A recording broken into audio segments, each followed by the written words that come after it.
ದೇವ ಮಲ್ಲಿಕಾರ್ಜುನ ಇನ್ನೊಮ್ಮೆ ಧರೆಗೆ ಬಾ. ದೇವ ಮಲ್ಲಿಕಾರ್ಜುನ ಇನ್ನೊಮ್ಮೆ ಧರೆಗೆ ಬಾ. ದೇವ ಮಲ್ಲಿಕಾರ್ಜುನ ಇನ್ನೊಮ್ಮೆ ಧರೆಗೆ ಬಾ. ಸತ್ಯ ಶಾಂತಿಯಾಗಿ ಬಾ, ನಿತ್ಯ ಜ್ಯೋತಿಯಾಗಿ ಬಾ. ಸತ್ಯ ಶಾಂತಿಯಾಗಿ ಬಾ, ನಿತ್ಯ ಜ್ಯೋತಿಯಾಗಿ ಬಾ. ದೇವ ಮಲ್ಲಿಕಾರ್ಜುನ ಇನ್ನೊಮ್ಮೆ ಧರೆಗೆ ಬಾ. ದೇವ ಮಲ್ಲಿಕಾರ್ಜುನ ಇನ್ನೊಮ್ಮೆ ಧರೆಗೆ ಬಾ.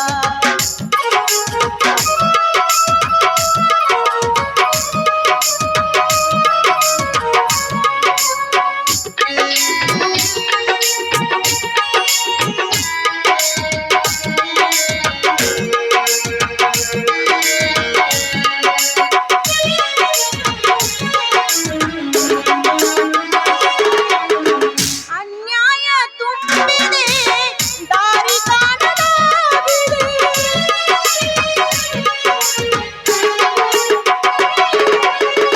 ಅನ್ಯಾಯ ತುಂಬಿದೆ, ದಾರಿ ಕಾಣದಾಗಿದೆ. ಅನ್ಯಾಯ ತುಂಬಿದೆ, ಅನ್ಯಾಯ ತುಂಬಿದೆ, ದಾರಿ ಕಾಣದಾಗಿದೆ. ದೇವ ಮಲ್ಲಿಕಾರ್ಜುನ ಇನ್ನೊಮ್ಮೆ ಧರೆಗೆ ಬಾ. ದೇವ ಮಲ್ಲಿಕಾರ್ಜುನ ಇನ್ನೊಮ್ಮೆ ಧರೆಗೆ ಬಾ.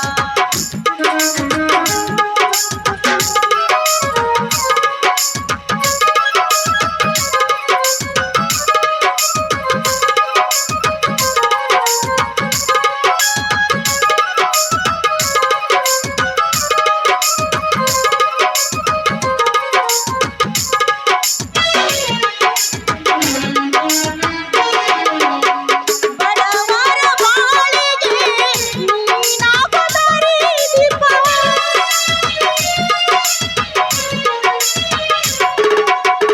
ಬಡವರ ಬಾಳಿಗೆ ನೀನಾಗೋ ದಾರಿ ದೀಪ. ಬಡವರ ಬಾಳಿಗೆ, ಬಡವರ ಬಾಳಿಗೆ ನೀನಾಗೋ ದಾರಿ ದೀಪ. ದೇವ ಮಲ್ಲಿಕಾರ್ಜುನ ಇನ್ನೊಮ್ಮೆ ಧರೆಗೆ ಬಾ. ದೇವ ಮಲ್ಲಿಕಾರ್ಜುನ ಇನ್ನೊಮ್ಮೆ ಧರೆಗೆ ಬಾ. ಸತ್ಯ ಶಾಂತಿಯಾಗಿ ಬಾ, ನಿತ್ಯ ಜ್ಯೋತಿಯಾಗಿ ಬಾ. ಸತ್ಯ ಶಾಂತಿಯಾಗಿ ಬಾ, ನಿತ್ಯ ಜ್ಯೋತಿಯಾಗಿ ಬಾ. ದೇವ ಮಲ್ಲಿಕಾರ್ಜುನ ಇನ್ನೊಮ್ಮೆ ಧರೆಗೆ ಬಾ. ಇನ್ನೊಮ್ಮೆ ಧರೆಗೆ ಬಾ, ಇನ್ನೊಮ್ಮೆ ಧರೆಗೆ ಬಾ.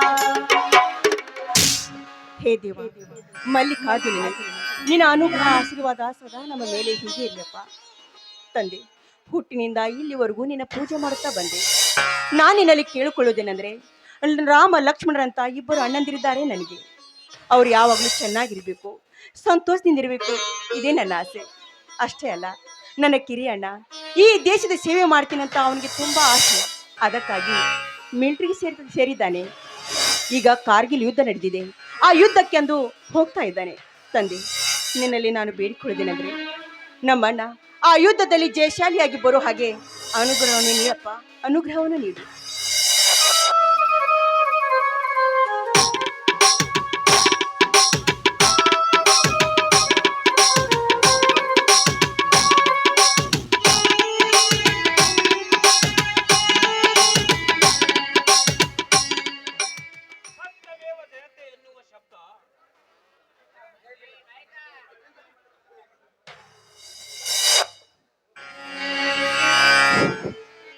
ಸತ್ಯಮೇವ ಜಯತೆ ಎನ್ನುವ ಶಬ್ದ ಇನ್ನೂ ಸತ್ತಿಲ್ಲ ತಂಗಿ. ಸತ್ಯವಂತರು ಇರುವವರೆಗೂ ಸತ್ಯ ಸಾಯುವುದಿಲ್ಲಮ್ಮ ತಂಗಿ, ಸತ್ಯ ಸಾಯುವುದಿಲ್ಲ. ಅಷ್ಟೇ ಯುದ್ಧಕ್ಕೆ ಹೊರಟಿರುವ ನನ್ನ ತಮ್ಮ ಎದ್ದು ಬಂದೇ ಬರುತ್ತಾನಮ್ಮ. ನಿಜ ಅಣ್ಣ, ನಮ್ಮ ಅಣ್ಣಂದಿರ ಹೃದಯದಲ್ಲಿ ಸೋಲೆಂಬುವ ಶಬ್ದದ ಸ್ಥಳನೇ ಇಲ್ಲ ಅಂತ ನನಗನ್ನಿಸ್ತಿದೆ.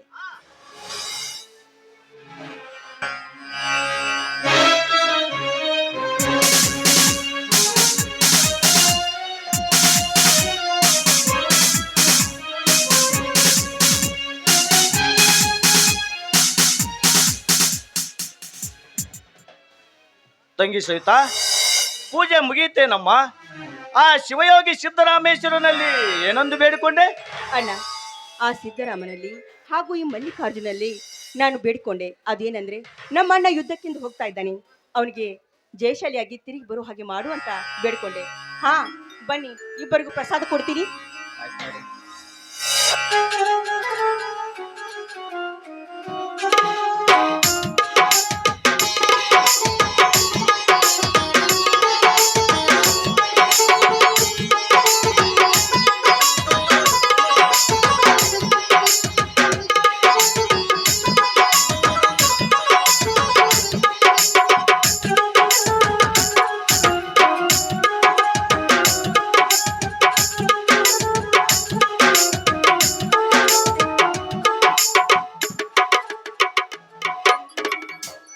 ತಂಗಿ, ಈ ನಿನ್ನ ಪ್ರಸಾದ ನಾನು ಯುದ್ಧದಿಂದ ಮರಳಿ ಬರುವವರೆಗೂ ನನಗೆ ನಿನ್ನ ಪ್ರೀತಿಯ ಉಸಿರಾಗಿರಲಿ ಅಮ್ಮ.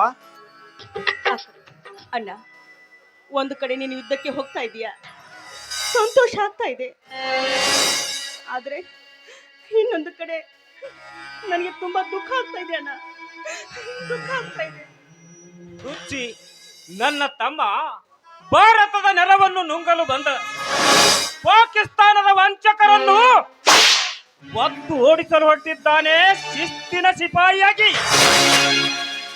ತಂಗಿ, ಅವನ ಶಕ್ತಿಯ ಮೇಲೆ ನನಗೆ ನಂಬಿಕೆ ಇದೆ ಅಮ್ಮ. ಹಾಗಲ್ಲ ನಾನು ಹೇಳಿದ್ದು. ಅಲ್ಲಿ ಹೋದ್ಮೇಲೆ ಅವನು ಊಟ ಎಲ್ಲಿ ಮಾಡ್ತಾನೋ, ಎಲ್ಲಿ ಮಲ್ಕೋತಾನೋ, ಅವ್ರಿಗೆ ಯಾರು ಊಟ ನೀಡ್ತಾರೋ ಅದೇ ನನಗೆ ದೊಡ್ಡ ಚಿಂತೆ ಆಗ್ಬಿಟ್ಟಿದೆ. ಅವರಿಗೆ ಎಲ್ಲಾ ವ್ಯವಸ್ಥೆ ಮಾಡಿರುತ್ತದೆ ತಂಗಿ ನಮ್ಮ ಭಾರತ ಸರ್ಕಾರ. ಆದರೆ ಮಾಡುವುದೊಂದೇ ಕೆಟ್ಟ ಕಾರ್ಬಾರ.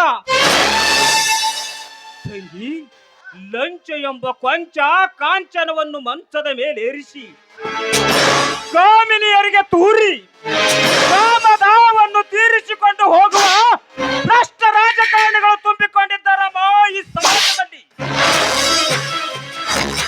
ಅಂತ ಕೆಟ್ಟ ಕಾಮುಕರನ್ನು ಒತ್ತು ಬುದ್ಧಿ ಕಲಿಸುವ ವೀರಾದಿ ವೀರರಮ್ಮ ಈ ನಿನ್ನ ಅಣ್ಣಂದಿರ. ಅಷ್ಟೇ ಅಲ್ಲಣ್ಣ, ರಾಜಾದಿರಾಜ ನನ್ನ ಅಣ್ಣ ರವಿರಾಜ. ತಂಗಿ ಸವಿತಾ, ಈ ಸವಿಯಾದ ಮಾತನ್ನು ಕೇಳಿ ಕರಗಿತಮ್ಮ ನನ್ನ ಮನ. ಅಣ್ಣ, ಸತ್ಯವಾದ ಮಾತನ್ನೇ ಹೇಳಿದೆ ಅಣ್ಣ. ಹಾ ತಂಗಿ ಸವಿತಾ, ನಾನು ಯುದ್ಧಕ್ಕೆ ಹೊರಡುವ ಮುನ್ನ ಆನಂದದಿಂದ ಒಂದು ಹಾಡನ್ನು ಹಾಡಿ ಹಾರೈಸಿ ಕಳಿಸಿಕೊಡಮ್ಮ ಈ ನಿನ್ನ ಸಹೋದರನನ್ನು. ಅಣ್ಣ, ಇಷ್ಟು ಬೇಗನೆ ಮರ್ತು ಬಿಟ್ರಾ ನೀವು? ಇವತ್ತು ರಕ್ಷಾ ಬಂಧನ ಇದೆ, ನಾನು ರಾಖಿ ಕಟ್ಬೇಕಂತ ಬೆಳಗ್ಗೆಯಿಂದ ದಾರಿ ನೋಡ್ತಾ ಇದ್ದೀನಿ. ಬನ್ನಿ ಕುಳಿತುಕೊಳ್ಳಿ, ಮೊದಲು ನಿಮ್ಮ ಕೈಗೆ ರಾಖಿ ಕಟ್ತೀನಿ, ಆಮೇಲೆ ಹಾಡು ಹೇಳೋಣ.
ಪ್ರೀತಿಗೆ ಪಾತ್ರವಾಗಿರುವ ಈ ನಮ್ಮ ಪ್ರೀತಿಯ ತಂಗಿಗೆ ಪ್ರೇಮ ಸಿಂಹಾಸನ ಮೇಲೆ ಕೂರಿಸಿ ತೂಗು ಒಯ್ಯಾಲೆ ಮಾಡಿ ತೂಗುವ ಗಂಡನನ್ನೇ ಹುಡ್ಕೋಣ.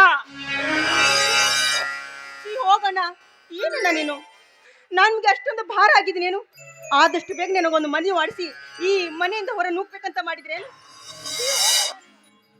ಗಂಡನಿಂದ ಕೂಡಲೇ ಮುಖದ ಕಳೆನೇ ಬೇರೆ ಆಯಿತು.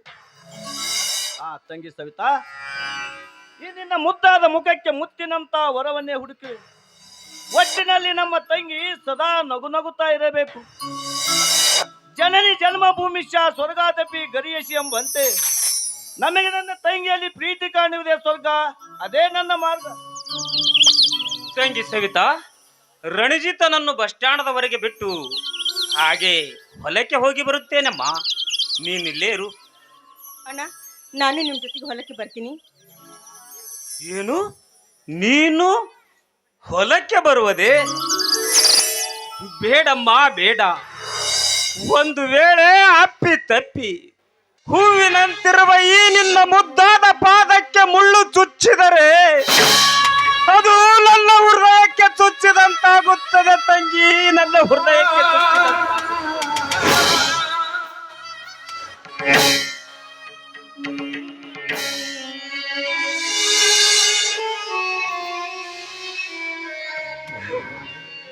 ಅಣ್ಣ, ನಾನಂದ್ರೆ ಅದೆಷ್ಟು ಪ್ರೀತಿ ನಿಮಗೆ, ಅದೆಷ್ಟು ಪ್ರೀತಿ ನಿಮಗೆ. ನಿಮ್ಮಂತ ಅಣ್ಣನನ್ನು ನಾವು ಪಡ್ಕೊಂಡಿದ್ದೀನಲ್ಲ, ನನ್ನಂತ ಭಾಗ್ಯಶಾಲಿ ಯಾರಿದ್ದಾರಲ್ಲ, ಯಾರಿದ್ದಾರೆ? ನಿಜವಾಗಿಯೂ ನೀನು ಮಾನವ ಅಲ್ಲ, ದೇವ ಮಾನವ, ದೇವ ಮಾನವ, ದೇವ ಮಾನವ. ತಂಗಿ, ನಾನಲ್ಲಮ್ಮ ದೇವ ಮಾನವ. ಜಾತಿಯ ಭೂತವನ್ನು ಹೊಡೆದೋಡಿಸಿ ಮೇಲು ಕೀಳು ಉಚ್ಚ ನೀಚರೆಂಬ ತಾರತಮ್ಯ ಮಾಡದೆ ಸಮಾನತೆಯ ಸಮಾಜವನ್ನು ಕಟ್ಟ ಬಯಸಿದ ಜಗಜ್ಯೋತಿ ಬಸವೇಶ್ವರರು ದೇವ ಮಾನವರಮ್ಮ.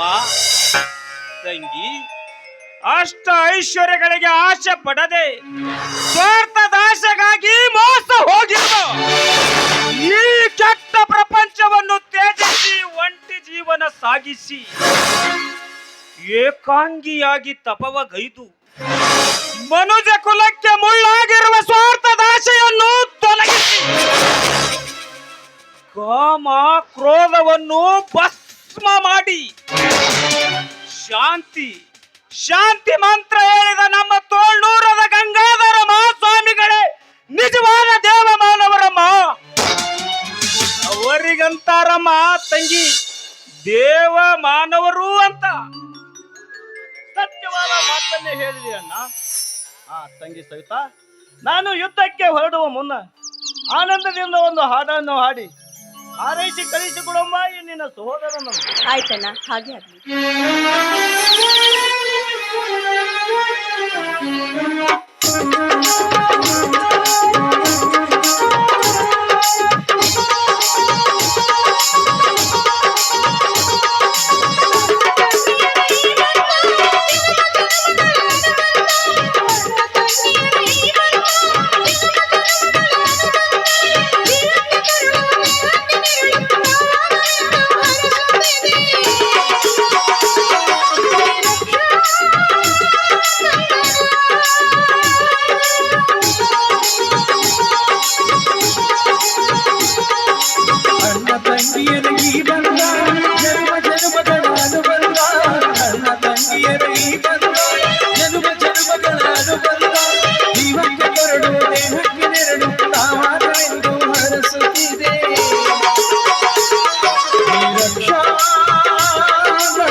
ಸೋದರಿಗೆ ಬಂದು ವರವೆಂದು ಸಾಕ್ಷಿ ಹೇಳಿತ್ತು. ತಂಗಿಯು ಹುಟ್ಟಿದಾಕ್ಷಣ ಅಣ್ಣನ ಪದವಿ ಹುಟ್ಟಿತು. ತಂಗಿಯು ಹುಟ್ಟಿದಾಕ್ಷಣ ಅಣ್ಣನ ಪದವಿ ಹುಟ್ಟಿತು. ಗಂಡಿಗೆ ಗೌರವದ ಗರಿಯೇರಿತು.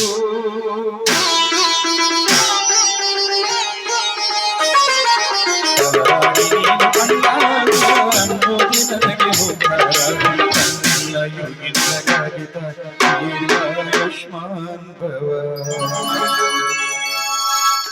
ಅಣ್ಣ ತಂಗಿಯರ ಈ ಬಂಧ ಜನುಮ ಜನುಮಗಳ ಅನುಬಂಧ.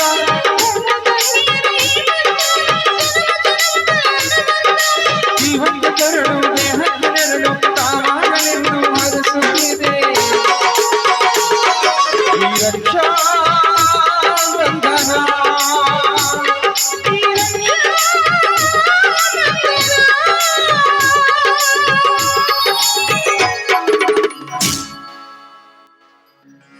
ಅಣ್ಣ ತಂಗಿ, ನಾನು ನಿನ್ನ ಬರಲೇ. ಅಣ್ಣ ತಂಗಿ? ಏನದು ಇವತ್ತು ಶಾವಿಗೆ ಪಾಯಸ ಮಾಡಿದೀನಿ, ಅಣ್ಣನಿಗೆ ತುಂಬಾ ಇಷ್ಟ ಅಂತ. ತಂಗಿ, ಈ ನಿನ್ನ ಪ್ರೀತಿಯ ಹಾಡು ಕಟ್ಟಿ ತಮ್ಮ ನನ್ನ ಹೃದಯದಲ್ಲಿ ಏನಿನ ಗೂಡು.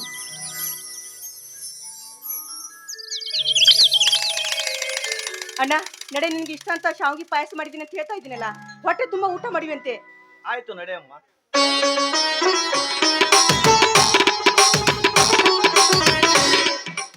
ಓಹೋ ಶಶಾಂಕ್, ಬಾರು.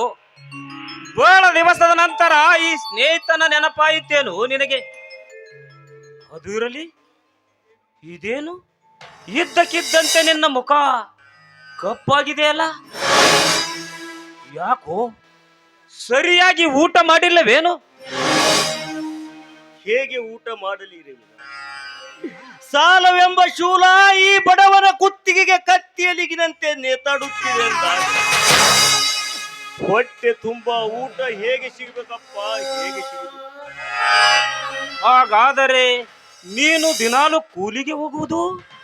ಸಾಲಕ್ಕೆ ಮೂಲವಾಗಿರುವ ಈ ಬಡವನ ಬಾಳು ಕಣ್ಣೀರಿನ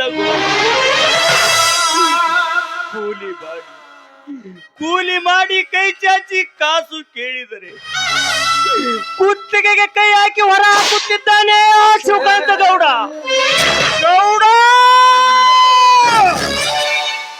ಅಷ್ಟೇ ಅಲ್ಲರೇ, ನಾನು ಅವನ ಹತ್ತಿರ ಸಾಲ ಮಾಡಿದ್ದು 5,000, ಅದಕ್ಕೆ ಬಡ್ಡಿ ಸಮೇತ 15,000 ಎಂದು ಸಾರುತ್ತಿದ್ದಾನೆ ಆ ಶಿವಕಾಂತ ಗೌಡ. ಸಾಲವನ್ನು ನಿನ್ನಿಂದ ತೀರಿಸಲಾಗದು. ನಿನ್ನ ತಂಗಿಯನ್ನು ನನ್ನ ಮನೆಗೆ ಕೆಲಸಕ್ಕೆ ಕಳಿಸಿಕೊಡುವಂತೆ ಹೇಳಿದ ಆ ಸೌಕಾರ. ಶಶಾಂಕ್, ಏನು ಮಾಡಲಿ ವಿರಾಟ್? ಸಾಲದ ಭಾರ, ಬಡತನ ಎಂಬ ಭೂತವನ್ನು ಹೊತ್ತಿರುವ ನಾನು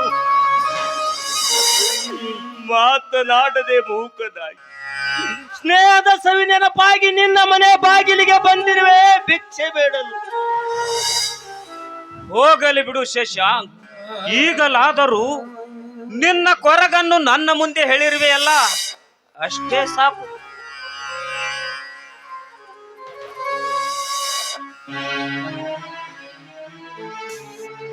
ಯಾವಾಗ ಬಂದೆ ಶಶಾಂಕ್? ಈಗಲೇ ಬಂದೆ ರಣಿ. ಹಾ ರವಿರಾಜ್, ನೀನು ತುಂಬಾ ಅದೃಷ್ಟವಂತ ಕಣೋ. ತಮ್ಮ ಹಾಗೂ ತಂಗಿಯ ಜೊತೆ ಇಷ್ಟೊಂದು ಅನ್ಯೂನ್ಯವಾಗಿ ಸಂತೋಷದ ಸಾಗರದಲ್ಲಿ ತೇಲಾಡುತ್ತಿರುವ ಅಣ್ಣನೆಂದರೆ ನೀನೇ ರವಿರಾಜ್, ನೀನೇ. ಆದರೆ ನನ್ನ ಜೀವನದಲ್ಲಿ ಬಡತನ ಎಂಬ ಭೂತ ಬಿರುಗಾಳಿಯಾಗಿ ಬೀಸಿ ನನ್ನ ನೆಮ್ಮದಿಯನ್ನೇ ಹಾರಿಸಿಕೊಂಡು ಹೋಗಿಬಿಟ್ಟು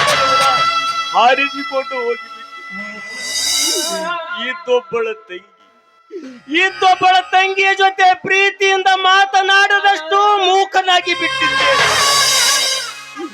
ನಿಜವಾಗಿಯೂ ನಾನು ನತದೃಷ್ಟನಪ್ಪ, ನತದೃಷ್ಟ. ಲೇ ಹುಚ್ಚಪ್ಪ, ಯಾರು ಅದೃಷ್ಟವಂತರೋ? ನಾನು ಅದೃಷ್ಟವಂತನೇ ಅಲ್ಲ ಕಣೋ. ಈಗಿನ ಕಾಲದಲ್ಲಿ ಕಾಮುಕರಾಗಿ ದುಡ್ಡಿನ ದರ್ಪದಲ್ಲಿ ಸರ್ಪವಾಗಿ ದೌರ್ಜನ್ಯ ತೋರುವ ದುಷ್ಟರು ಅದೃಷ್ಟವಂತರು. ಶಶಾಂಕ್, ನಮ್ಮ ದೇಶ ರಕ್ಷಣೆಗಾಗಿ ಕಾಶ್ಮೀರದಲ್ಲಿ ವೀರರು ಹೋರಾಡುವುದು,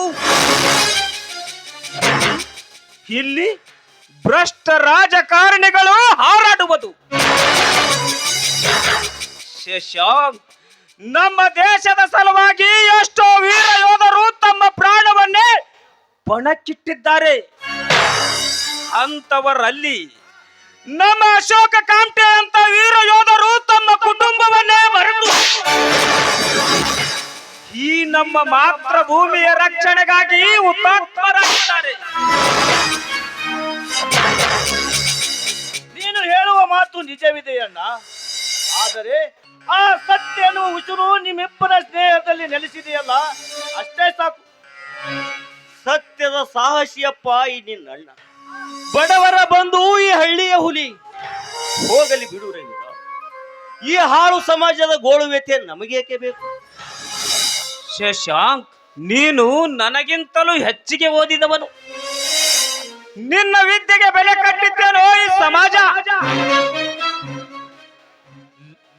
ರೈತ ಬೆವರು ಸುರಿಸಿ ದುಡಿದ ಹಣವನ್ನು ಮೋಸ ವಂಚನೆಗಳಿಗೆ ಸುರೆ ಮಾಡುತ್ತಾರೆ ಭ್ರಷ್ಟ ದುಷ್ಟರು. ಅದನ್ನು ಕಂಡು ಕಣ್ತುಂಬ ನೋಡಿ ಕೈ ಕಟ್ಟಿ ಕುಳಿತಿದೆ ಈಗಿನ ಈ ಸಮಾಜ. ರಾಜಕೀಯ ಮಾಡುವುದಕ್ಕಾಗಿ ಕೋಟಿಗಟ್ಟಲೆ ಖರ್ಚು ಮಾಡಿ ರೈತನಿಗೆ ಮೋಸ ಮಾಡಿ ಕೈಯಲ್ಲಿ ಬಾಟ್ಲಿ ಕೊಟ್ಟು ಓಟು ಹಾಕು ಎಂದು ಕೇಳುತ್ತವೆ ಇಂದಿನ ಹೊಲಸು ರಾಜಕೀಯ ಪಕ್ಷಗಳು. ಬಾಟ್ಲಿ ಕೊಟ್ಟಾಕ್ಷಣ ಕುಡಿದ ಮತ್ತಿನಲ್ಲಿ ಮಾಡಿಕೊಂಡ ಮಡದಿಯನ್ನೇ ಮರೆಯುತ್ತಿದ್ದಾನೆ ಇಂದಿನ ಸಮಾಜದ ಪುರುಷ. ರಾಜಕೀಯ ಬೊಂಬಾಟದಲ್ಲಿ ಬೊಂಬೆಯಂತೆ ಕುಣಿದು ಕುಡಿದು ತುಪ್ಪಳಿಸುತ್ತಲಿದೆ ಈ ಹುಚ್ಚ ಸಮಾಜ. ನೀನು ಹೇಳುವ ಒಂದೊಂದು ನುಡಿಯೂ ಸಹಿತ ಸತ್ಯದ ಉಸಿರನ್ನೇ ಎಳುತ್ತಿವೆ ರವಿರಾಜ್. ಆದರೆ ಆ ಅನ್ಯಾಯವನ್ನು ಅಡಗಿಸಲು ಅವನಿದ್ದಾನೆ ಈ ಊರಲ್ಲಿ. ರವಿ, ಈ ಸಮಾಜದ ಮೂಲೆ ಮೂಲೆಯಲ್ಲಿ ತುಂಬಿಕೊಂಡಿದೆ ಅನ್ಯಾಯ. ಅಂದಾಗ ಒಬ್ಬನಿಂದ ಸಾಧ್ಯವೇನಪ್ಪ ಧರ್ಮವನ್ನು ಬೆಳೆಸುವುದು? ನುಡಿಯಲಿರು ಶಶಾಂಕ್ ಅಸಾಧ್ಯ ಎಂಬ ನುಡಿಯನ್ನು ಬಣ್ಣ ಪುಂಡ ಪದಾರಿಗಳಿಗೆ ಗಂಡು ಗಲಿಯಾಗಿ ಅನ್ಯಾಯವನ್ನು ಮೆಟ್ಟಿ ನಿಂತು ಹಣವಂತರ ಅಟ್ಟಹಾಸವನ್ನು ಅಡಗಿಸುವುದೇ ಈ ಸಿಪಾಯಿಯ ಸವಾಲು. ಮೆಚ್ಚಿದೆ ರಣಜಿತ್, ಮೆಚ್ಚಿದೆ ನಿನ್ನ ಮಾತಿಗೆ. ಲೇ ಶಶಾಂಕ, ಕೇಳಿದೇನೋ ನನ್ನ ತಮ್ಮನಾಡುವ ಮಾತನ್ನು? ಆ ಗೌಡನಾಡಿದ ಮಾತಿಗೆ ತಲೆ ತಗ್ಗಿಸಿಕೊಂಡು ಬಂದು ನಿಂತಿರುವೆಯಲ್ಲ, ನಾಚಿಕೆಯಾಗಬೇಕು ನಿನ್ನ ಜನ್ಮಕ್ಕೆ. ಥು, ಹೇಡಿ.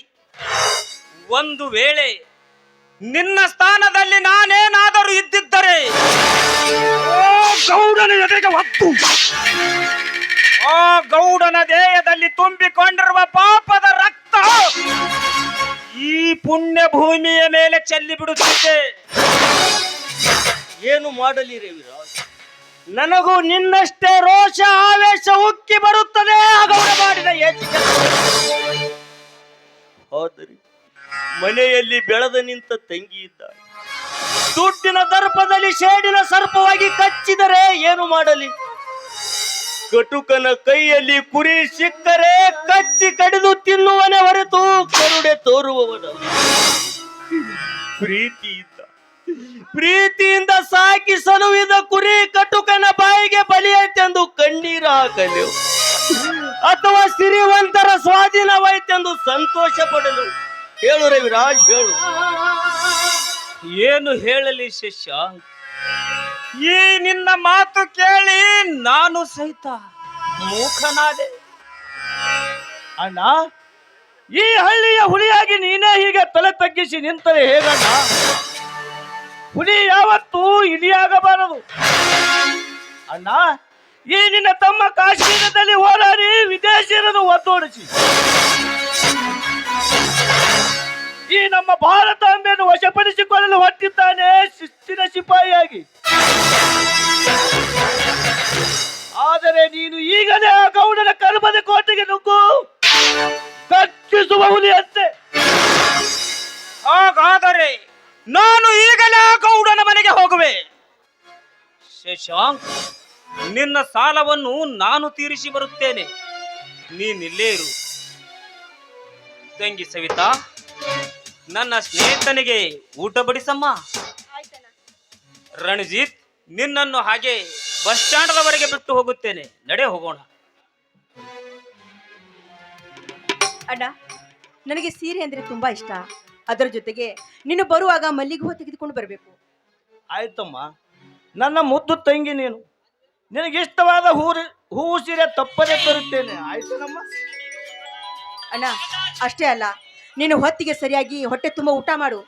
ಅದು ಅಲ್ಲದೆ ನಿನಗೇನಾದ್ರೂ ಸ್ವಲ್ಪ ನೆಗಡಿ ಆದ್ರೆ ಚಹಾದಲ್ಲಿ ಶುಂಠಿ ಹಾಕಿ ಕುಡಿದ್ಬಿಡು, ನೆಗಡಿ ಎಲ್ಲ ಹೋಗ್ಬಿಡುತ್ತೆ. ಆಯ್ತಮ್ಮ, ನೀನು ಹೇಳಿದ ಹಾಗೆ ಮಾಡುತ್ತೇನೆ. ಆಯ್ತೆ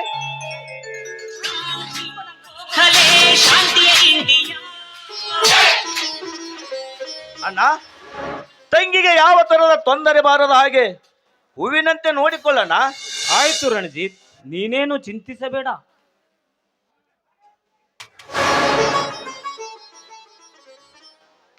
ಅಣ್ಣ, ಯುದ್ಧಕ್ಕೊಂದು ಹೋಗ್ತಾ ಇದೀಯಾ? ಎಲ್ಲರ ಕಣ್ಣು ನಿನ್ ಮೇಲೆ ಬಿದ್ದಿದೆ, ಅದಕ್ಕಾಗಿ ನನ್ನ ದೃಷ್ಟಿ ತೆಗಿಬೇಕು. ಸ್ವಲ್ಪ ನಿಂತ್ಕೋ.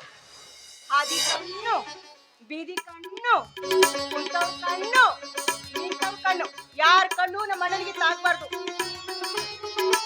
ಸಾಕು ಬಿಡಮ್ಮ, ಹೊತ್ತಾಯ್ತು. ನಿನಗೆ ಕಷ್ಟೊಂದು ಸಿಟ್ಟು, ನೀನು ನಿಂತ್ಕೊ, ನಿನ್ನ ದೃಷ್ಟಿನ ತೆಗಿತೀನಿ ನಾನು. ಹಾದಿ ಕಣ್ಣು, ಬೀದಿ ಕಣ್ಣು, ಯಾರ ಕಣ್ಣು ನಮ್ಮ ಅಣ್ಣನಿಗೆ ತಾಕ್ಬಾರ್ದು.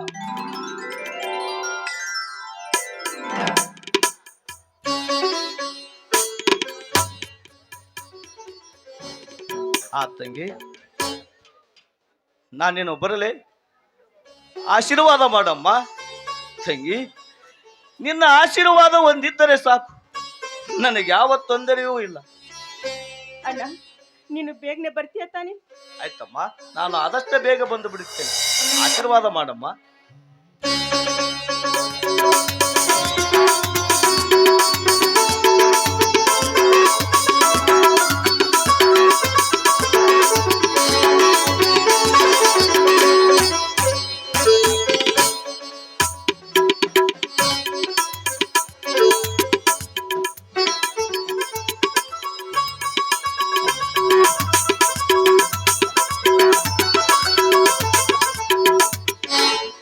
ಹೋಗಿ ಬಾ ರಣಜಿತ್, ಹೋಗಿ ಬಾ. ಯುದ್ಧದಲ್ಲಿ ಗೆದ್ದು ಜಯಶಾಲಿಯಾಗಿ ಈ ನಮ್ಮ ಭಾರತಾಂಬೆ ಹೆಮ್ಮೆಯ ಪುತ್ರನ ರಣಜಿತ್, ನಿನಗೆ ಆ ಮಲ್ಲಿಕಾರ್ಜುನನು ಸರ್ವಶಕ್ತಿ ನೀಡಲೆಂದು ಬೇಡಿಕೊಳ್ಳು.